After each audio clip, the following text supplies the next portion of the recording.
Hello sir. എന്താ ചേർത്തെ? Sir, ആ പെമ്പിള്ളേര് നമ്മൾ വിചാരിച്ചതുപോലെ നല്ല സാർ. എന്ത് പറ്റി? സാർ, ഞാൻ അവരെ കുറിച്ച് ടെക്നോ പാർക്കിൽ അന്വേഷിച്ചു. അവിടെ അവർ വർക്ക് ചെയ്തെന്ന് പറഞ്ഞ കമ്പനിയിലും തിരക്കി. അവർ 4 പേരും അവിടെ വർക്ക് ചെയ്യുന്നില്ല സാർ. യു മീൻ മനിയുടെയും ഫ്രണ്ട്സിന്റെയും ഐഡന്റിറ്റി ഫേക്ക് ആണെന്നാണ് ഉദ്ദേശിക്കുന്നത്? അതെ sir. Are you sure? Absolutely sir. ഞാൻ അതിനെക്കുറിച്ച് കൃത്യമായിട്ട് വെരിഫൈ ചെയ്തിട്ടാണ് സാറിനെ വിളിക്കുന്നത്. ഓക്കെ, ഞാൻ തിരിച്ചു വിളിക്കാം.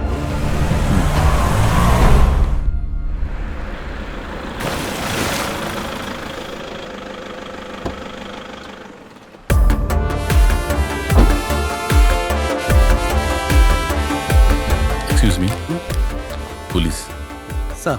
എനിക്ക് ജനുവരി 10 നൈറ്റിലുള്ള CCTV ഫുട്ടേജ് ഒന്ന് കാണണം. കാണാം സാർ, കാണാം. ഓക്കെ. രാത്രി 8 മണിക്ക് ശേഷമുള്ള ഫുട്ടേജ് ഒന്ന് കാണിച്ചേ. നോക്കാം സാർ. സ്റ്റോപ്പ്. ആ 2 പേരൊന്ന് സൂം ചെയ്ത് കാണിച്ചേ. ശരി സാർ. സൂം ചെയ്. തിയേറ്ററിന്റെ ഉള്ളിലുള്ള ഫുട്ടേജ് ഒന്ന് കാണിച്ചേ. സാർ.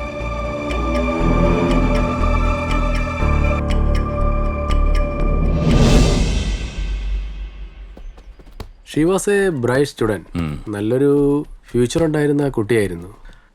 അതൊരു സൂയിസൈഡ് ആണെന്നാ ഞാൻ കേട്ടത്.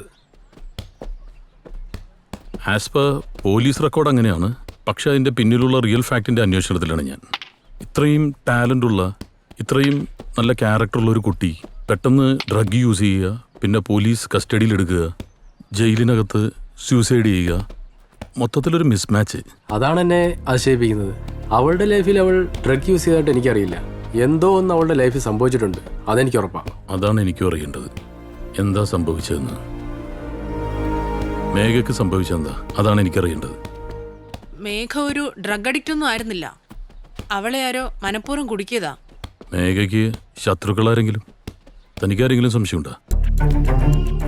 അങ്ങനെ ചോദിച്ചാ എനിക്കറിയില്ല സാർ. പക്ഷെ മേഘയോട് ഭയങ്കര ദേഷ്യവും വാശിയൊക്കെ ഉണ്ടായിരുന്നത് ഒരേ ഒരാൾക്കാ. That I am sure. അതാരത്? അത് രുദ്ര.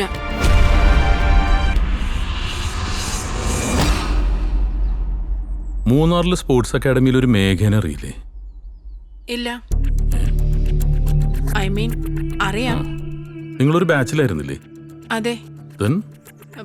പിന്നൊന്നുമില്ല. മേഘ ഡ്രഗ്സിന് അഡിക്റ്റ് ആയിരുന്നു. പോലീസ് അത് കണ്ടുപിടിച്ച് അറസ്റ്റ് ചെയ്തപ്പോൾ then she committed suicide. അതിൽ കൂടുതലൊന്നും എനിക്കറിയില്ല.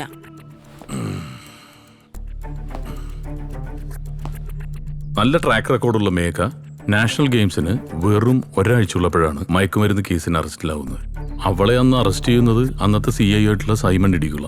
ഈ അറസ്റ്റിന് മുൻപും അതിനുശേഷവും 22 തവണയാണ് താങ്കളുടെ പിതാവ് ഗണേശ് ശങ്കറും ഈ സൈമൺ ഇടികുളയും തമ്മിൽ ഫോണിൽ വിളിച്ചിട്ടുള്ളത്.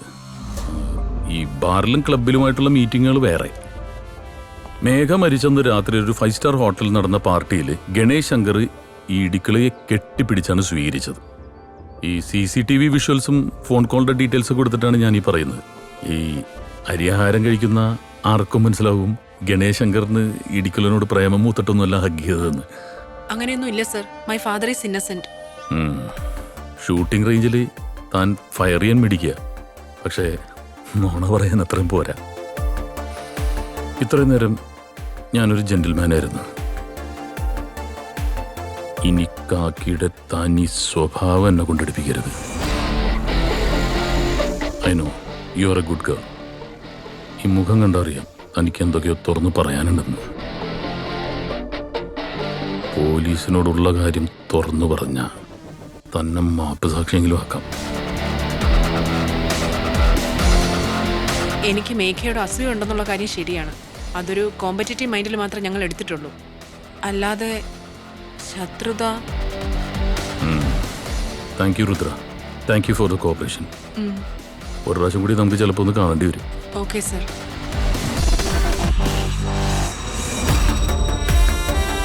ഇതാരാ? ഞാനും മേഘയും. ഇയാളെ മനസ്സിലായി? ബാക്കി 2 പേര്? അത് ലയയും ശീതളുവാ. ഞങ്ങൾ മേഘയുടെ ബാച്ചിലെ ഷൂട്ടേഴ്സാ.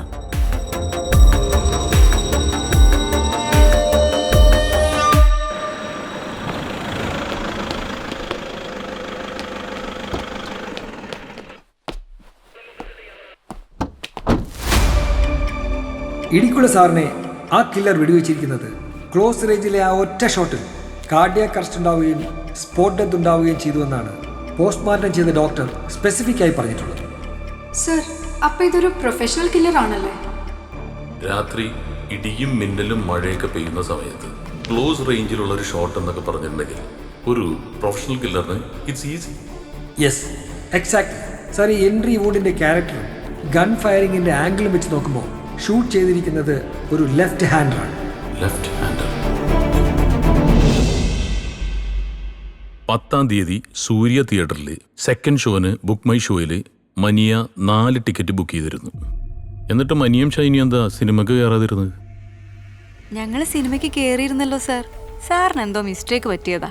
No no no no no നിങ്ങൾ തിയേറ്ററിന്റെ മുന്നിൽ എത്തി എന്നുള്ളത് സത്യമാണ്. പക്ഷെ സിനിമ കാണാൻ കയറിയത് ലയം ചെയ്തുള്ളതാണ്. Am I right? മനിയക്കും ഷൈനിക്കും പകരം ഓൾമോസ്റ്റ് സെയിം ഡ്രസ്സിട്ട 2 ഫ്രണ്ട്സാണ് തിയേറ്ററിനകത്തേക്ക് പോയത്. എന്നിട്ട് ആ ഫ്രണ്ടിന്റെ ബൈക്കിൽ നിങ്ങൾ അങ്ങോട്ടാ പോയത്? ഞങ്ങൾ എങ്ങോട്ടും പോയില്ല സാർ. ഞങ്ങൾ സിനിമ കാണായിരുന്നു. No! ഇനി കള്ളം പറയണ്ട. ഞങ്ങളെല്ലാം ട്രേസ് ചെയ്ത് കഴിഞ്ഞു. രേഖ, bring them. സർ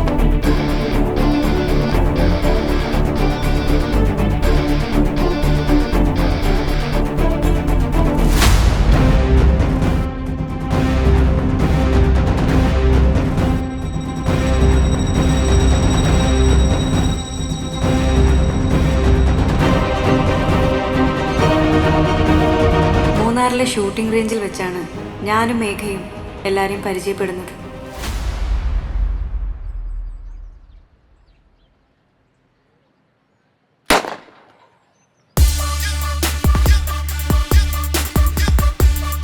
എല്ലാവരുടെയും പെറ്റായിരുന്നു മേഘ. അടിപൊളിയായിരുന്നു ഞങ്ങളുടെ ഫ്രണ്ട്ഷിപ്പ്. ചിരിച്ചും കളിച്ചും വഴക്കിട്ടും പരസ്പരം മനസ്സ് തുറന്നും ഞങ്ങൾ ആ ലൈഫ് നന്നായി എൻജോയ് ചെയ്തു.